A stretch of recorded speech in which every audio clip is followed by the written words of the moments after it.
alam ang petsa, pero today is Saturday and it is my long ride day. So dito ako sa May Kawayan, MacArthur Highway lang ako. Not sure kung saan ako ulit aabutin ngayon, but just gonna ride about 60 kilometers for today. Hay, siguro hanggang Apalit or Malolos, di ko alam kasi kung 30 kilometers papunta, 30 kilometers pabalik, so that's already 60 kilometers. So it's enough na para sa long ride ko. Hi. Woohoo.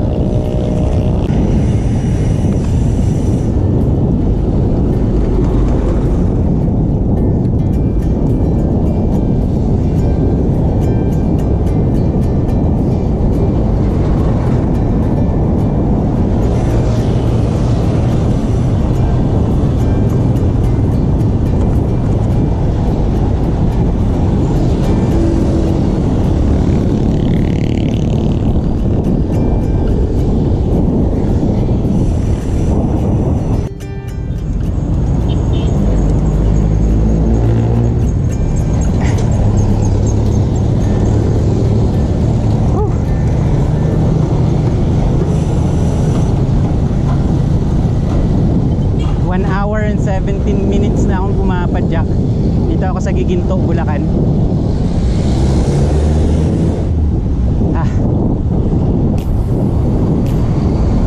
Basically today, Saturday, is my long ride. So tatakbo lang ako ng mga 60 to 70 kilometers.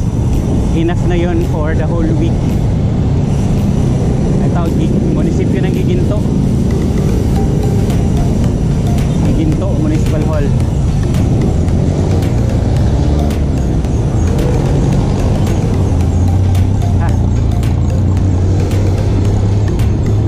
Merong ano rin dito, lumang simbahan dito sa may kaliwa. Hindi ko alam kung anong pangalan ng lumang simbahan na yun. Giginto Church. Charot. Ito, anong pangalan ng simbahan na to?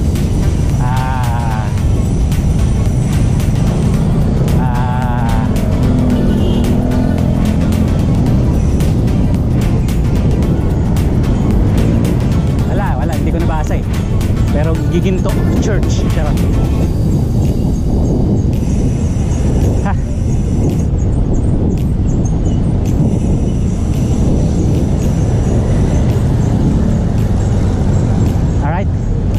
Diretso tayong Malolos, Bulacan.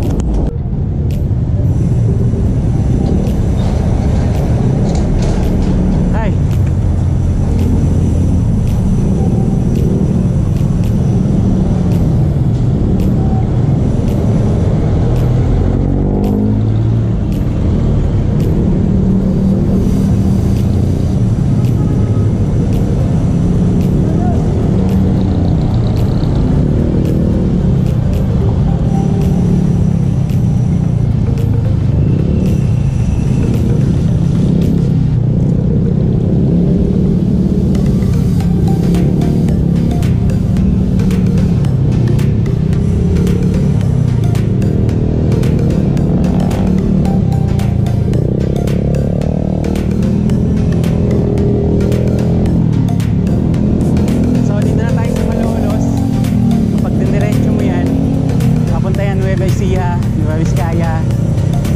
Gigaraw, dito tayo kanan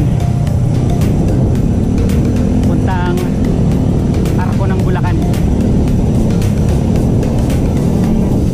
Yun.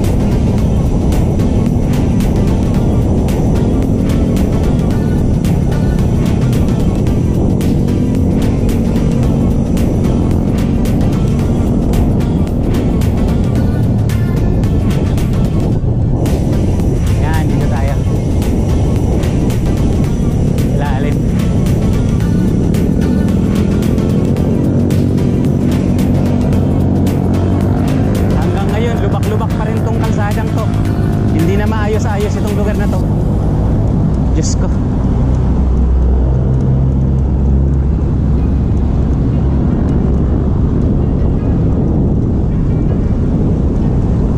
Ayan sa unahan yung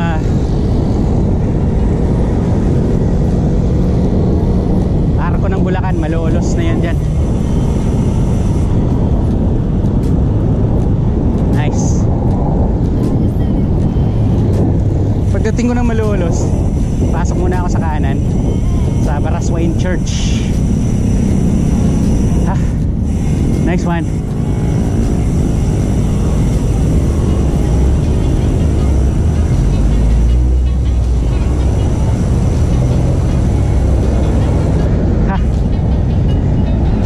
Lungsod ng Malolos, lalawigan ng Bulacan. Picture muna ako dito. Sarap, may nakasabay akong mga siklista kanina, papunta daw sila ng Orani, Bataan. Ngayon, dito na ako sa tulay ng Malolos.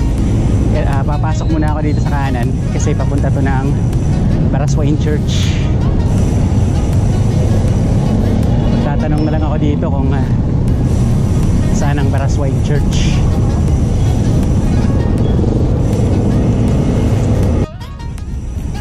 So nagtanong ako sa mga tricycle driver.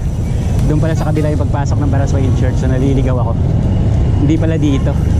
Hindi doon sa kabila. Balik ako doon, balik. Doon sa may tulay.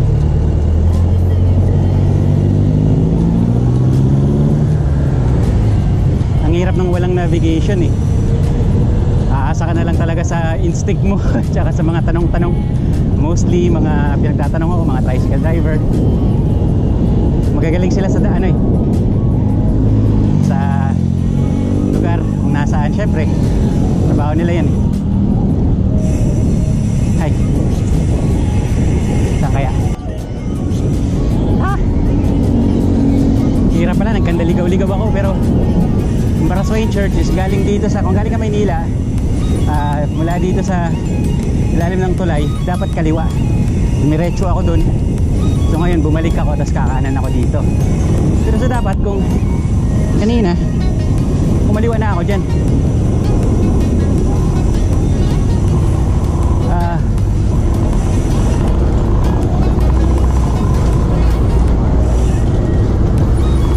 Dito yata eh.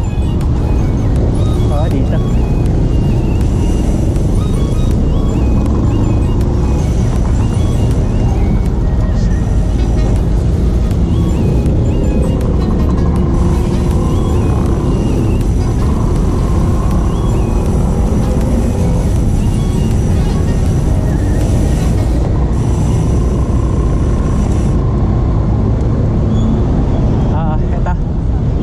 Na to. Ito yung papuntang Baraswain Church. So hindi ako makakaliwa dyan kasi nga one way. Kaya pumasok ako doon. So ito siya. Tapos mga few meters mula dito is nandyan na yung Baraswain Church.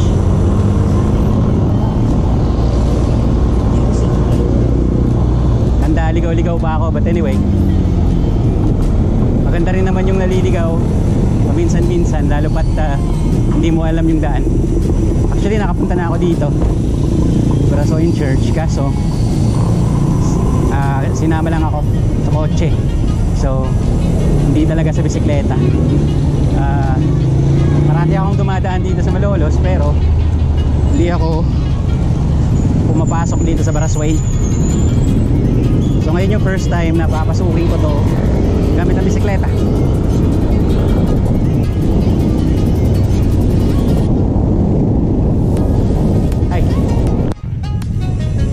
Ayun, mukhang nakikita ako na yung simbahan. Ayun na.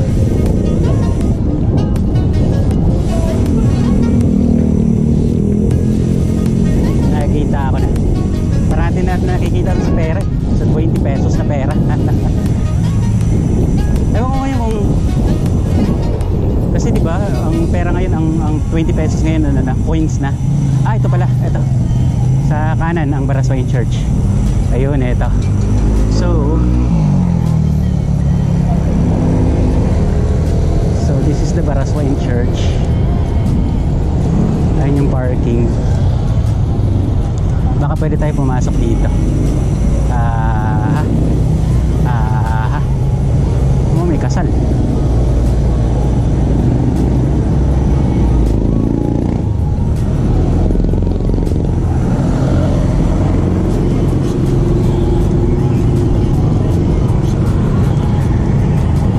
May kasal. So kapag dito kay kasal, this is one of the iconic na churches na Pilipinas, no? Mahal siguro ang kasal dito. Anyway, pasok tayo. Pasok.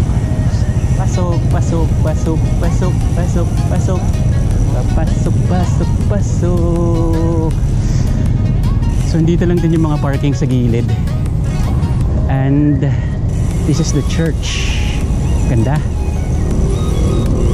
Well maintained yung church, no? Malinis. Walang masyadong kalat. So, very well maintained. Galing. May nagme-maintain talaga dito.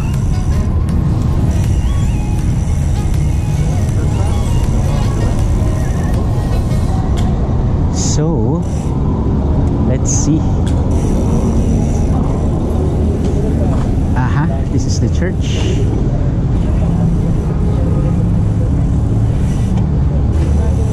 Baraswain Church.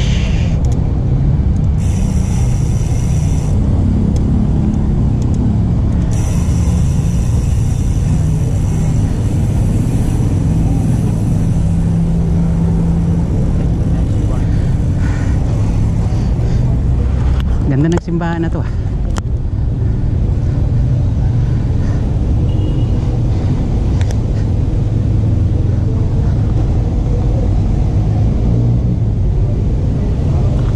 Picture natin.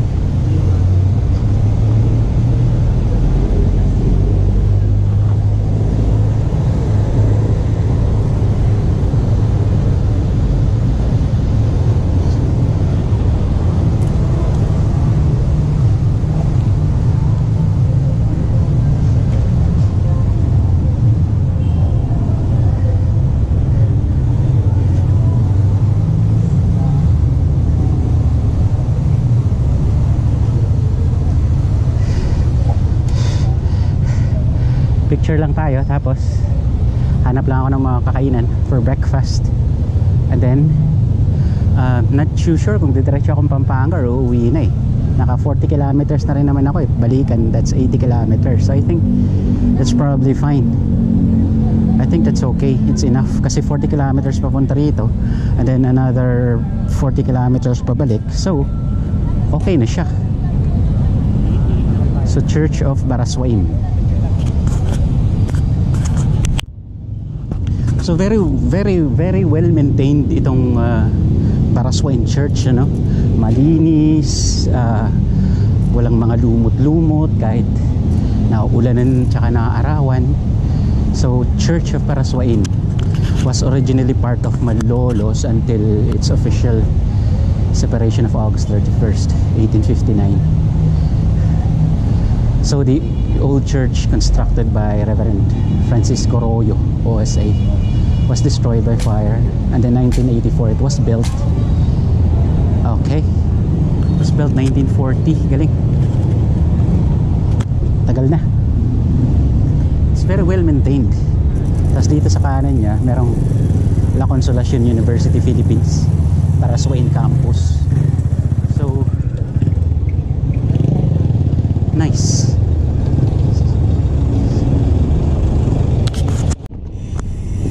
So ayun, ang ganda ng Baraswain Church, very clean and iconic.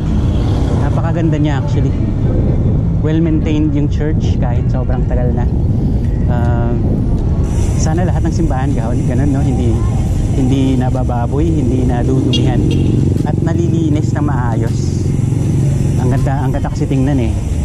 And hopefully ngayon usot tong mga parating may lindol, hopefully mapatibay itong mga old churches natin kasi they're part of our history.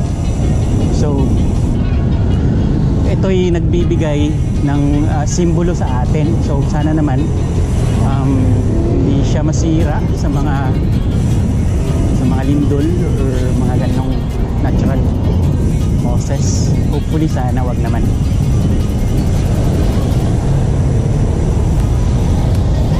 So ayun, before I decide kung uuwi na ako ng Maynila or didiretso akong Pampanga, kakain muna ako dito. Alright. So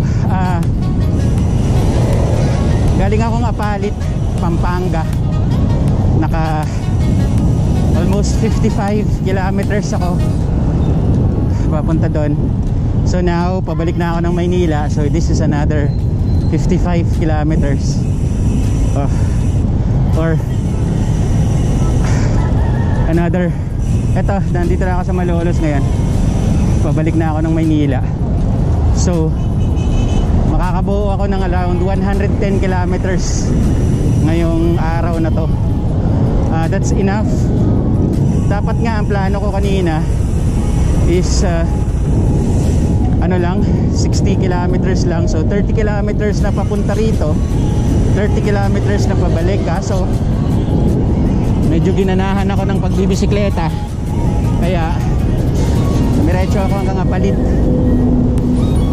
Hindi na ako nakapag-video sa Apalit. But anyway,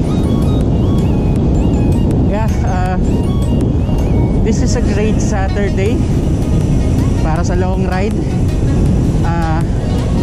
Ang gagawin ko ngayon, pacing na lang ako pa uwi. Siguro matakbo ko na lang mga 20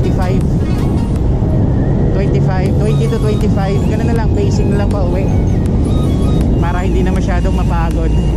Ang paglo-long ride para lang din yan sa inuman eh. Dapat magtitira ka pa uwi. Ganun lang din ang long ride sa bisikleta. Hindi mo dapat binubuhos papunta. Dapat meron ka din reserba pang uwi. Not unless kung gagamit ka ng pinagbabawal na technique. Bali pagdating mo dun sa lugar, sasakay ka ng bus. Isasakay mo yung bisikleta mo ng bus pabalik. That's fine. Maraming gumagawa naman nun eh. Pero ako kasi gusto ko balikan para at least kahit papaano kumaba yung kilometrahe ko. So today makakabuo ako ng 110 kilometers, which is long ride na rin. Okay na rin siya. It's a good long ride for me. So ayun, I think my Saturday's ride is all good. Thank you, Lord.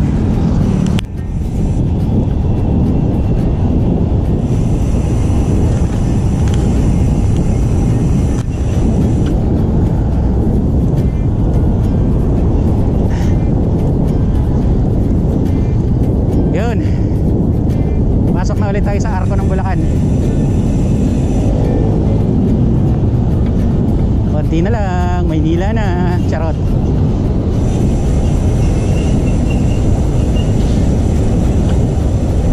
Hindi ko alam mo bakit pinapahirapan ng mga siklista yung sarili nila, no?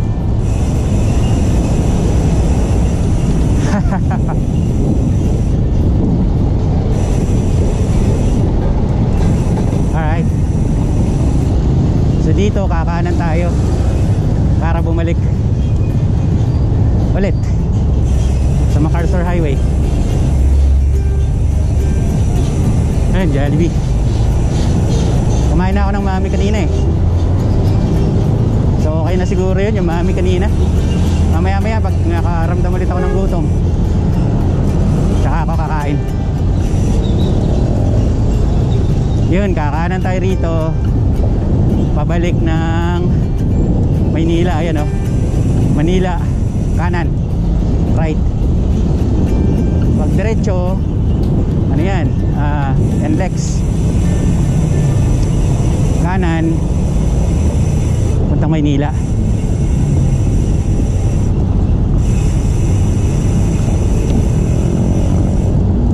Tama ba? NLEX South Manila. Oh, tama.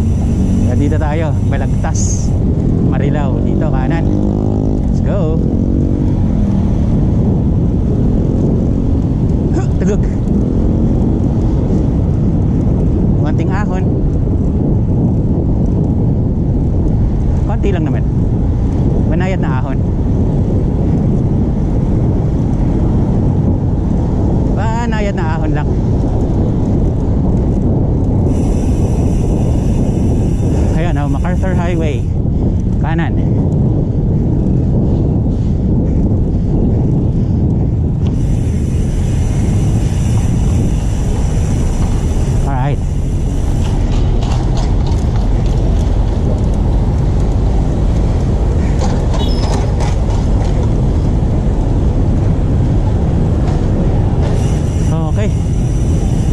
naubos na rin yung battery ko. Hindi ko na i-video. Hindi ko na kukuhanan yung pauwi kasi nga limited lang yung battery ko.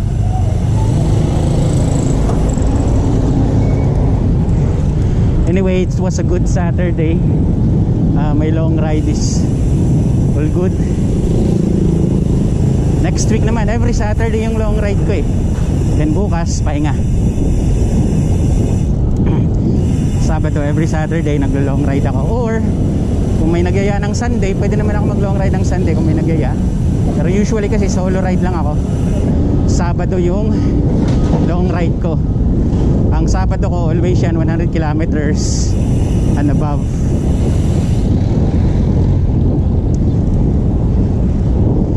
So ayun, dito na tayo sa ano na to? Tesda. Saan to? Giginto, Tesda Giginto. Bilis ah. Ang bilis. Alright, hindi ko na i-video yung pauwi. Thank you.